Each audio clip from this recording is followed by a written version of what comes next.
What do you see when you look at these Arab countries? Oil, large sophisticated infrastructure, world richest country, new market industry, the list is endless and everybody wants a piece of pie of what these Gulf countries can offer. The resource accounts for less than 1% of the state's GDP. In the bright land of opportunities lies a dark side where torture. I need the help. These people, they want to kill me.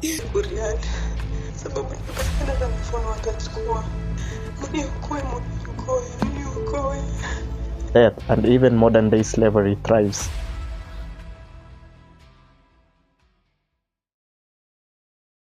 Arabs from the Middle East are recognized for their oil products and wealth. Most people are allured to this kind of lifestyle.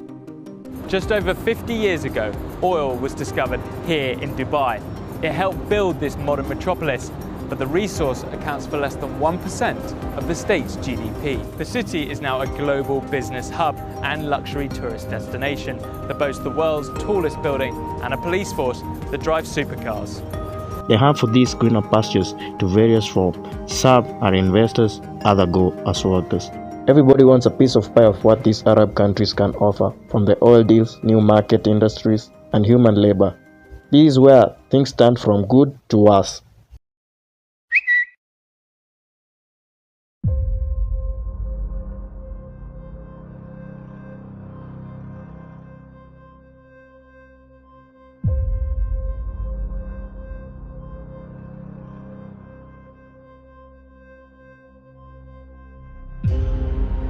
Some of these opportunities are risky. Many have fallen into the trap, mostly those who go as workers.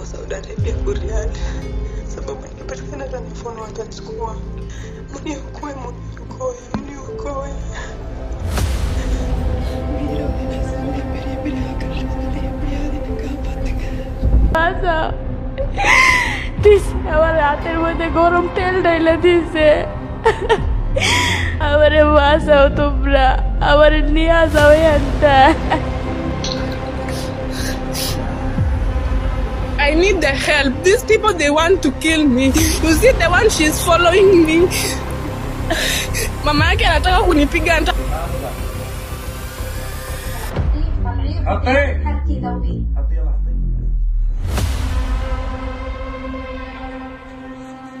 يلا حطي معي.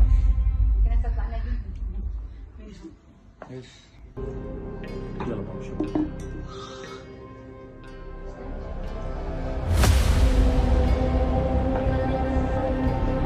أبا مينونة تعالي.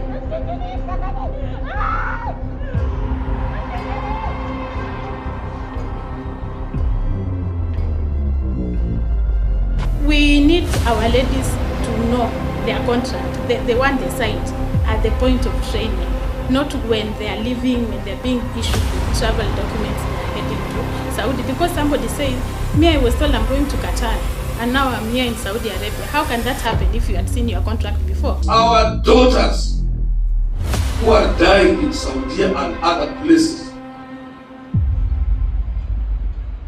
To get to these greener pastures, there are agencies which are run by within the migrant countries.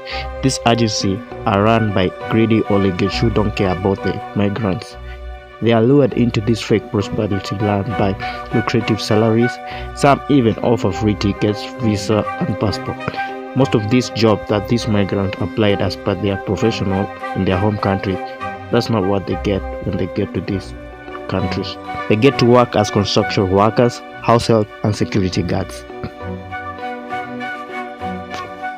Meanwhile, back home, their agencies that send them get a good commission per each worker they send to work. From my research, I get to know that most of these workers are paid 7,000 riyal per month, which is equivalent to 1,866 US dollars. The agencies get a commission of 3,457 from the 7,000 riyals of their worker, which is equivalent to 922 US dollars.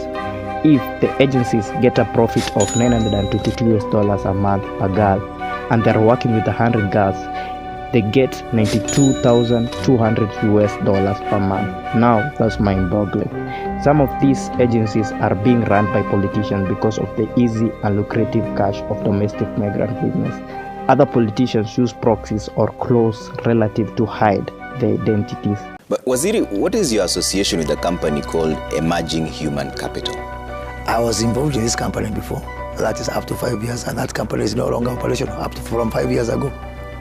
Because according to the National Employment Authority, emerging human capital, which you are one of the directors, is one of the agencies allowed to deploy human capital to many countries around the world, including the Saudi Arabia. And what's wrong with that? Did you take people to Saudi Arabia? I did. And this is what they're saying, that is regulation made more difficult because many of these recruiting agencies are owned by prominent. By the way, let me tell you something. I was not prominent in 2001 when I went to Saudi Arabia. I was not prominent in 2001, that is 20-something years ago, when I was ventured into this business. Why do people criminalize business? Because people have died in that place, CS. People dying in business. People dying in business, Trevor, because you know, emotions and sentiments can run high on this issue. People, I am saying, even if someone is not being in this business, other people are going to be in this business. And I'm saying, we have got millions and millions of people, Filipinos, Bangladeshis, Indonesians. I'm not one to sit here and be hypocritical about that we have got a labor market there. And by the way, I was in this business since 2001. I don't think there is a human rights in this world. No way. Maybe in Europe, but not in the Middle East. Countries in the Middle East have different laws. Once you sign a contract, the employer considers you as a bought property. They take us as slaves. If I use myself, they take me as a slave. There are many people who is arranging themselves to come. They shouldn't come. Because this journey is do and die. It's very, very serious case. They shouldn't come. Scary enough is that there are even applications that sell houses and people who could do manual jobs for a price tag. This job lure thousands of people around the world because of the lucrative salary. An app called For Sale is used to buy and sell domestic workers alongside cars. المحطوط على الانترنت للأمانة الشهادة المؤسسة زينة ولو دققتها الساعة 5 الفجر ما تكشف نفسها وزينة. فينا نشوفها؟ إجازة بتاخد إجازة؟ لا إحنا كرواتية ما نخلي صراحة إحنا مجرمين. أوكي. بالنسبة للموبايل وهيك؟ لا انسى موضوع الموبايل هذا ما اعتقد انه يعني هذا من النوع اللي مو متعلم فاهمني؟ يعني ما بدك تتكلم مع اهلها مثلا اذا بتتكلم مع اهلها او كذا؟ يمكن مع اهلها تعطيكم مرة في الشهر. والقانون ايش بقول طيب؟ القانون احنا ما نمشي على Most women had no knowledge they were being advertised online and then sold. Few barely make it to the end of their signed contracts. Bodies of dead workers have been reported to be returned back to their home countries. Those that escaped the torture, they have a sad story to tell. Any death that occurs over there, it's usually purported to be suicide in the first place. So from the reports we had with the pathologist, the body had several injuries. I was feeling confused, even I was wishing I would die. It was her. I don't remember it. Take me as a slave. There are many people who is arranging themselves to come.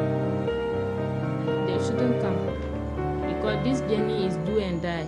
In some countries, they have a system called kafala. The worker passport is withdrawn from the migrant. He or she is held hostage by the worker and the agents.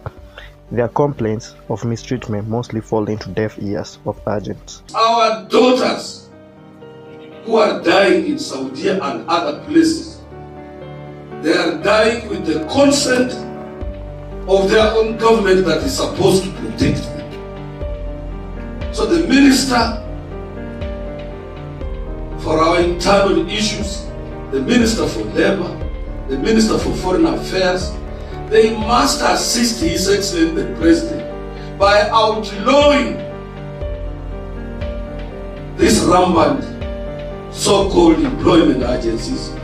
Which some even confess their agency assaulted them. I don't have the passport now. Who has the passport? It's with my agent. I don't have the passport. The agent owned me. She collect money from me. She collect my money. She beat me and collect my money from my hand.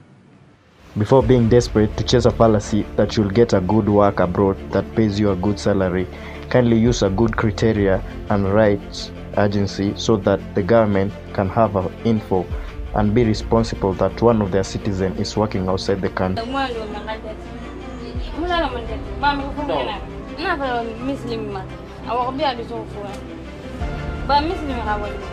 Let's share light and information of crooks who run this corrupt agency that only care about the money but not human rights.